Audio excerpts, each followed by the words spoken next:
Sir మీ నుంచి వచ్చేటటువంటి ప్రతి చిత్రం కూడా ఒక సందేశాత్మకంగా ఉంటుంది, చైతన్య స్ఫూర్తి రగిలించేలా ఉంటుంది. ఇప్పుడు మీరు యూనివర్సిటీ అనేటటువంటి కొత్త సినిమాతో రాబోతున్నారు. ఈ చిత్రం ద్వారా ఎలాంటి మెసేజ్ ఇవ్వబోతున్నారు? నేనేదో చాలా గొప్ప చైతన్యవంతమైన సినిమాలు తీస్తున్నాను, ప్రజలను చైతన్యపరుస్తాను అనుకోవడం చాలా తప్పున్నది. ఎందుకంటే ప్రజలు చాలా గొప్పవాడు, వాళ్ళే మనం చైతన్యపరుస్తారండి. ఈ రకమైన సినిమాలకు నేనేమి స్టార్ట్ చేయలేదండి.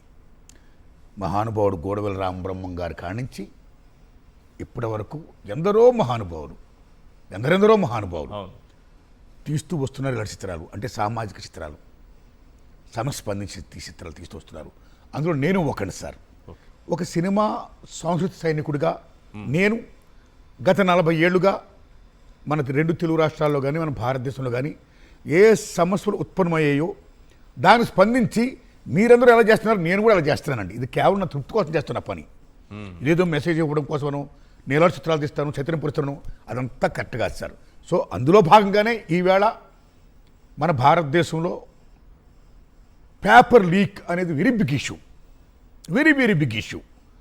దానికి స్పందించి ఇప్పుడు నేను తీసిన సినిమా యూనివర్సిటీ పేపర్ లీక్ ఈ ఆగస్టు 22 తారీఖు రిలీజ్ అవుతుందండి. ఈ చిత్రం తీయడానికి కారణం ఏంటంటే ముఖ్యంగా మీరు 10 సంవత్సరాల క్రితం మధ్యప్రదేశ్ రాజధాని భోపాల్లో వ్యాపం స్కామ్ హ్యాపెండ్.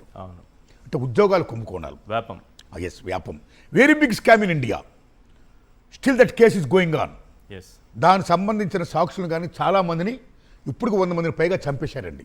అంత దుర్మార్గం scam happened in Bhopal 10 years back.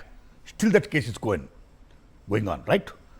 అదే కాదు, ఈవేళ మన భారతదేశంలో కానీ మన 2 తెలుగు రాష్ట్రాల్లో కానీ మీకు ఎన్ని చోట్ల మీకు పేపర్ లీక్లు జరుగుతున్నాయో మీకు తెలుసు. రీసెంట్గా నీట్. అవును.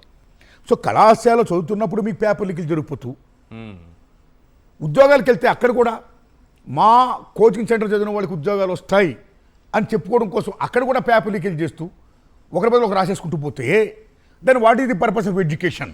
10th క్లాస్ కూడా పేపర్ లీకేజ్ ఉంది ఈ రోజు. Yes sir. అందుకని గురుగారు ఇలా పేపర్ లీకేజ్ జరుగుతున్నాయి కాబట్టి ఇది మోస్ట్ డేంజరస్ థింగ్ అంటున్నాను నేను. Copying is the most dangerous thing అండి.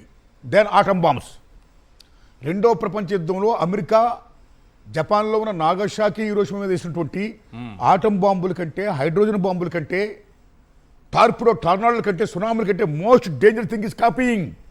వై? బికాజ్ చూసి రాసిన వాడు డాక్టర్ అయితే పేషెంట్ పోతాడా? చూసి రాసిన వాడు ఇంజనీర్ అయితే బ్రిడ్జి నిలబడుతుందా?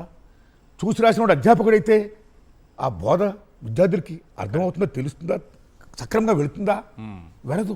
సో అంధకారం అయిపోతుంది. జ్ఞానం అంటే వెలుగునిచ్చేది. అవును. అలాంటి వెలుగు అంధకారమై కాకూడదు. అలా కాకుండా ఉండాలంటే ఎన్నిటి కారణం ఏంటంటే మెయిన్ పాయింట్ అండి, విద్యామాఫియా ఉండకూడదు.